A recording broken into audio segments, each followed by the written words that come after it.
எல்லோருக்கும் வணக்கம். நான் அதிபன். மக்களே, தம்ப்நெயிலே பார்த்துட்டு வந்திருப்பீங்க.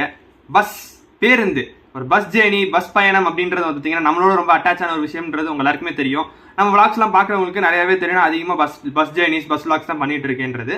ஸோ தமிழ்நாட்டுக்கு வெளியே அப்படின்னு சொல்லிட்டு நம்ம நிறைய பஸ் ஜேர்னிஸ் பண்ணியிருக்கோம். அப்படின்ற ஒரு ஆங்கிள் நான் சர்ச் பண்ணிட்டு இருந்தப்ப லாங்கஸ்டான ஒரு பஸ் ரூட்ஸ் அப்படின்றதெல்லாம் என்னென்னவா இருக்குன்னு சொல்லிட்டு தேடிட்டு இருந்தேன். அப்போ எனக்கு கிடைச்ச ஒரு விஷயம் தான் நீங்க தம்ப்நெயில்ல பார்த்து வந்த ஒரு விஷயம். இதுக்கு முன்னாடி இப்போ ரீசெண்டா இன்னொன்று தோணுச்சு. இந்தியாக்குள்ள பல ஸ்டேட்ஸ்ல இருந்து பல ஸ்டேட்ஸ் வரைக்கும் நிறைய பஸ்ஸஸ் ஆப்ரேட் பண்றாங்க. அப்படி லாங்கஸ்ட் டிஸ்டன்ஸ் டிராவல் பண்ற ஒரு பஸ், லாங்கஸ்ட் ஜேர்னி பண்ற ஒரு பஸ் எந்த ரூட்டா இருக்கும், எந்த பஸ் எந்த ஆப்ரேட்டர் அதை பண்றாங்க அப்படின்றது எனக்கு தெரியல.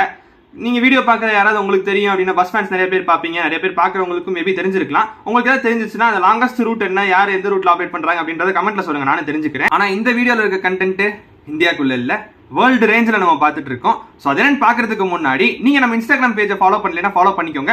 அதுல தான் நம்ம டிராவல் அப்டேட்ஸ், ரீசெண்டா எங்க டிராவல் பண்றோம் அப்படின்றதெல்லாம் இன்ஸ்டன்டா அப்டேட் பண்ணிட்டு இருப்பேன். ஸோ அந்த பேஜை ஃபாலோ பண்ணி வச்சுக்கோங்க, லிங்க் டிஸ்கிரிப்ஷன்ல கொடுத்துருக்கேன். ஸோ இப்போ வாங்க இந்த கண்டென்ட் பார்ப்போம். ஒரு வேர்ல்டு ரேஞ்சில் சர்ச் பண்ணி பார்த்துட்டு இருந்தேன். ஏன்னா நமக்கு தெரிஞ்ச இந்தியால இருந்து பங்களாதேஷ்க்கு, இந்தியால இருந்து நேபாளுக்குலாம் கூட பஸ்ஸஸ் இருக்கு. ஸோ இன்டர் ஸ்டேட் மாதிரி இன்டர் கண்ட்ரி பஸ்ஸஸ்மே ஆப்ரேட் பண்ணிட்டு இருக்காங்க. அப்படின்ற பட்சத்தில் லாங்கஸ்டா வேர்ல்ட்லே எவ்வளவு டிஸ்டன்ஸ் டிராவல் பண்ணுவாங்க பஸ்ல அப்படின்றது ரீசெண்டா எனக்கு தெரியல. ஆனா இந்த ஒரு விஷயம் என் கண்ணில் பட்டுச்சு இல்லையா, அதை பத்தி உங்களை ஷேர் பண்ணலாம்னு நினைச்சேன். வேர்ல்ட்லே பாத்தீங்கன்னா இதான் லாங்கஸ்ட் டிஸ்டன்ஸ் டிராவல் பண்ண பஸ் இப்போ வரைக்குமே. அந்த ரெக்கார்டை யாருமே பீட் பண்ணவே இல்லை. அந்த அளவுக்கு இவங்க லாங்கஸ்ட் டிஸ்டன்ஸ் ஆப்ரேட் பண்ணியிருக்காங்க. லண்டன், யுனைடெட் கிங்டம்ல இருக்க லண்டன்ல இருந்து இந்தியால இருக்க கல்கட்டா வரைக்கும் ஆப்ரேட் பண்ணிருக்காங்க. இப்போ இந்த பஸ் கிடையாது, 1976 இந்த பஸ் ஆக்சுவலா ஸ்டாப் பண்ணிட்டாங்க இந்த ரூட்ல. பட் டில் டேட் பாத்தீங்கன்னா பஸ் ஆபரேஷன்ஸ்லயே அது இன்டர் கண்ட்ரி மட்டும் கிடையாது, ரெண்டு கான்டினென்ட்டுக்கே நடுவில், அது யூரோப், இது ஏசியா இல்லையா. ஸோ அப்படி ஆப்ரேட் பண்ணதுலயே லாங்கஸ்ட் டிஸ்டன்ஸ் ஒரே ஒரு பஸ் அப்படியே கண்டினியூஸா ஆப்ரேட் ஆனது வந்து பாத்தீங்கன்னா இந்த ரூட் தான் ஆப்ரேட் பண்ணிருக்காங்க.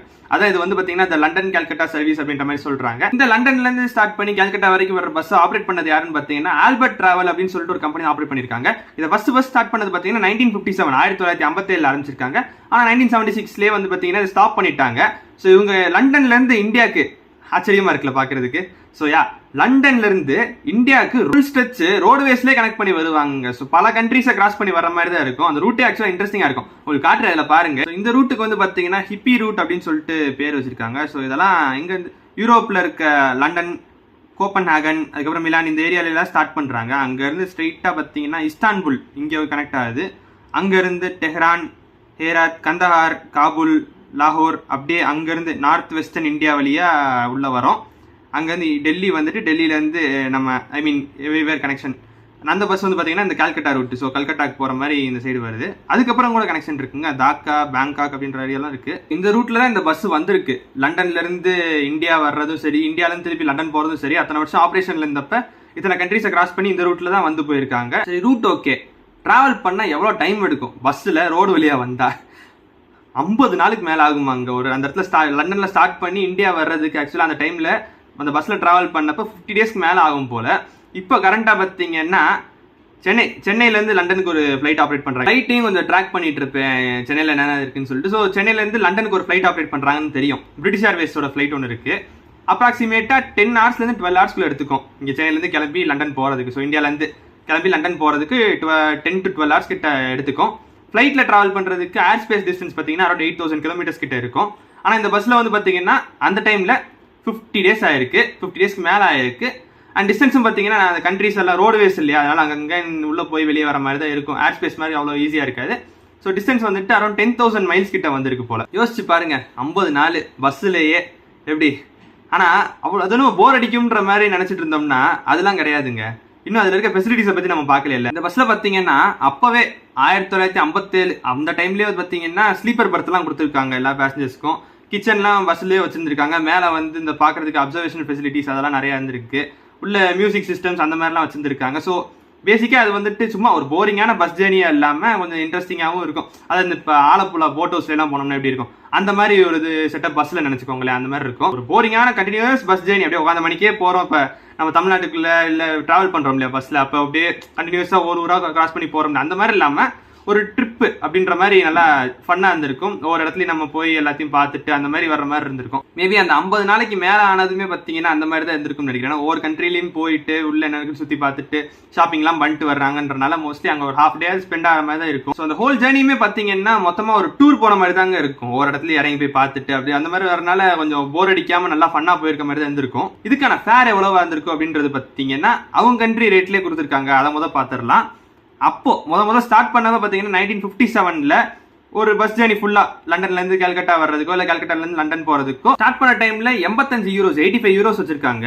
அந்த 85 யூரோஸ் வந்துட்டு நம்ம இந்தியன் கரன்சி படி எவ்வளவுன்னு பாத்தீங்கன்னா 7609 rupees, 7600 ரூபாங்க ஒரு ஆளுக்கு. லண்டன்ல இருந்து இந்தியா வர்றதுக்கோ இந்தியால இருந்து லண்டன் போறதுக்கோ இந்த பஸ்ல. அவ்வளவுதானே, அவ்வளவு சீப்பா நினைச்சா கிடையாதுங்க. ஏன்னா அது அப்போ 1957. இப்ப இருக்க வேல்யூ படி பாத்தீங்கன்னா அந்த 85 யூரோஸே பாத்தீங்கன்னா இப்போ 2589 யூரோஸ்க்கு ஈக்குவலண்டான வேல்யூ.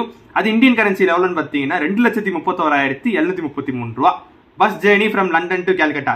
இப்போ தெரியுதா கொஞ்சம் கஷ்டம்னு. எனக்கே 7,600 ரூபா அப்படின்னு சொன்னப்ப ஈஸி தானோ அப்படின்னு நினைச்சேன். இப்ப பாத்தீங்கன்னா 2,30,000 ஆத்தாடி வேணாம்பா சாமி அப்படின்ற மாதிரி இருக்கு. ஆனா இந்த ஃபேர் வந்து பாத்தீங்கன்னா டிக்கெட்டுக்கானது மட்டும் கிடையாது, அதுல ஃபுட்டு எல்லாத்தையுமே அவங்களே சேர்த்துருவாங்க. சோ சாப்பாட்டுக்கெல்லாம் பாத்தீங்கன்னா சேர்த்து தான் இந்த அமௌண்ட் அவங்க பே பண்ற மாதிரி இருக்கு ஒரு பேசஞ்சர். இதோட இன்னொரு பஸ் ஆப்ரேட் பண்ணிட்டு இருந்திருக்காங்க லண்டன்ல இருந்து சிட்னி வரைக்கும். லண்டன்ல இருந்து இந்தியாவே டிஸ்டன்ஸ் அதிகம்னு பாத்துட்டு இருக்கோம். லண்டன்ல இருந்து சிட்னி ஆஸ்திரேலியா வரைக்கும் ஆப்ரேட் பண்ணிருக்காங்க. சோ அதுவும் இந்தியா வழியே தான் போகும் போல. அந்த பஸ் இந்த பஸ் மாதிரி இந்தியா வரைக்கும் வந்துட்டு இந்தியால இருந்து இங்கிட்டு பர்மா, தாய்லாந்து, மலேசியா வழியா சிங்கப்பூர் போயிட்டு சிங்கப்பூர்ல இருந்து பாத்தீங்கன்னா அந்த பஸ் அதுக்கப்புறம் ஏன்னா ஆஸ்திரேலியா வந்துட்டு ஃபுல்லி சரௌண்டட் பை வாட்டர் இல்லையா, அதனால சிங்கப்பூர்ல இருந்து ஒரு ஷிப் மூலமா இந்த பஸ் அப்படியே டிரான்ஸ்போர்ட் பண்ணி ஆஸ்திரேலியா லேண்ட் பண்ணி அங்க சிட்னி போகும். அதே மாதிரி சிட்னில இருந்து திருப்பி கிளம்புறப்ப அதே மாதிரி அங்க இருந்து கிளம்பி இந்த ரூட் வழியா திருப்பி ஷிப் வழியா இங்க சிங்கப்பூர் வந்துட்டு அதுக்கப்புறம் இதே ரூட் வழியா திருப்பி லண்டன் போகும். இன்டர் கண்ட்ரிஸ்குள்ள ஆப்ரேட் பண்ற பஸ்ஸஸ் அது லண்டன்ல இருந்து இந்தியா வரைக்கும் ஃபுல்லா ஆப்ரேட் பண்ணிருக்காங்கன்றது ஆக்சுவலா நல்லா தான் இருக்கு. பட் அந்த பீரியட்லயே வந்து பாத்தீங்கன்னா 1976ல இதை ஸ்டாப் பண்ணிட்டாங்க. ஏதோ ஒரு ஆக்சிடென்ட் ஆயிருக்கு.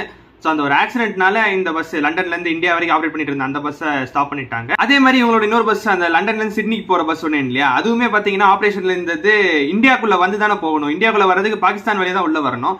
ஸோ அந்த பீரியட்ல பாத்தீங்கன்னா 1975-76 இந்தியாவுக்கும் பாகிஸ்தானுக்கு நடுவில் பயங்கரமான ஒரு பிரச்சனை போயிட்டு இருந்துச்சு இல்லையா. ஸோ அதனால பஸ்ஸஸும் இந்தியாவில இருந்து பாகிஸ்தான் அந்த வழியா போறதுக்கு கொஞ்சம் பிரச்சனை இருந்துச்சு. ஸோ அந்த இஷ்யூஸ்னாலேயே பாத்தீங்கன்னா அந்த பஸ்ஸையும் ஸ்டாப் பண்ணிட்டாங்க. ஸோ இந்த இன்டர் கண்ட்ரிஸ்குள்ள ஆப்ரேட் பண்ணிட்டு இருந்த பஸ் லண்டன்ல இருந்து இந்த கண்ட்ரிஸ்ல ஆப்ரேட் பண்ணிட்டு இருந்த பஸ் அப்படியே ஸ்டாப் பண்ணிட்டாங்க. இன்ஃபேக்ட் இந்த பஸ் எல்லாம் வந்துட்டு நான் தேடி பார்த்து சர்ச் பண்ணி பார்த்தப்பதான் தெரிஞ்சிச்சு நல்லா இருந்திருக்கும்ல இப்ப இருந்தா. ஆனா என்ன ஒரே ஒரு பிரச்சனைனா ரேட்டை பார்த்தோன்னே தான் அது கொஞ்சம் இடிக்கும். மற்றபடி இந்த மாதிரி ஒரு பஸ் ஆப்ரேஷன்ல இருந்துச்சுன்னா அது ஆக்சுவலா நல்லா தான் இருக்கும். ஸோ வீடியோ முடிக்கிறதுக்கு முன்னாடி உங்ககிட்ட ஒரு 2 கொஸ்டின்ஸ் கேட்கணும்னு நினைச்சீங்க. இப்ப பார்த்தோம்ல லண்டன்ல இருந்து கல்கட்டா வரைக்கும் இன்டர் கண்ட்ரி பஸ் ஒன்று ஆப்ரேட் பண்ணியிருந்தாங்க அப்படின்றது. இந்த மாதிரி இப்ப பிரசன்ட்ல இருக்க டைம்ல நீங்க நினைச்சீங்கன்னா ஒரு கண்ட்ரில இந்த இந்தியால இருந்து வேற ஒரு கண்ட்ரிக்கு இந்த மாதிரி ஒரு பஸ் விடணும்பா அப்படின்னு எனக்கு ஒரு ஆசை இருக்கு. அது எந்த கண்ட்ரி, இந்தியால இருந்து எந்த கண்ட்ரிக்கு ஒரு இன்டர் கண்ட்ரி பஸ் விடணும் அப்படின்றத நீங்க நினைக்கிறீங்க கமெண்ட்ல சொல்லுங்க. அண்ட் ரெண்டாவது விஷயம் என்னன்னு பாத்தீங்கன்னா ஃபேர். அந்த பஸ்ஸுக்கு டிக்கெட் ரேட் இவ்வளவு இருந்தா நான் கண்டிப்பா போவேன், அந்த ஒரு ஜேர்னி நான் கண்டிப்பா எக்ஸ்பீரியன்ஸ் பண்ணி பாப்பேன் அப்படின்னு நினைப்பீங்களா? அந்த ரேட் என்னவா இருக்கும் அப்படின்றத கமெண்ட்ல சொல்லுங்க. கண்டிப்பா பஸ்ல டிராவல் பண்றது ரொம்ப பிடிக்கும் அப்படின்றவங்க பஸ் ஃபேன்ஸ்க்குலாம் இந்த ஒரு வீடியோ ரொம்ப இன்ட்ரெஸ்டிங்கா இருந்திருக்கும்னு நினைக்கிறேன். சோ யா வீடியோ முடிச்சுக்கலாங்க. வீடியோ பிடிச்சா லைக் பண்ணுங்க, உங்க ஃப்ரெண்ட்ஸ் அண்ட் ஷேர் பண்ணி. ரெண்டு நாட்டுக்கு நடுவுலயே வந்து பாத்தீங்கன்னா பஸ் ஜேர்னி எல்லாம் பஸ் எல்லாம் ஆப்ரேட் பண்ணிருக்காங்க அந்த காலத்துல. லண்டன்ல இருந்து இந்தியா வரைக்குமே கல்கட்டா வரைக்கும் பஸ் ஆப்ரேட் பண்ணிருக்காங்க அப்படின்றத ஷேர் பண்ணி தெரியப்படுத்துங்க. அண்ட் ஆஸ் யூசுவல் நம்ம சேனல் புதுசா சப்ஸ்கிரைப் பண்ணிக்கோங்க. சீக்கிரமே ஒரு இன்ட்ரெஸ்டிங்கான வீடியோ உங்களை சந்திக்கிறேன். நன்றி.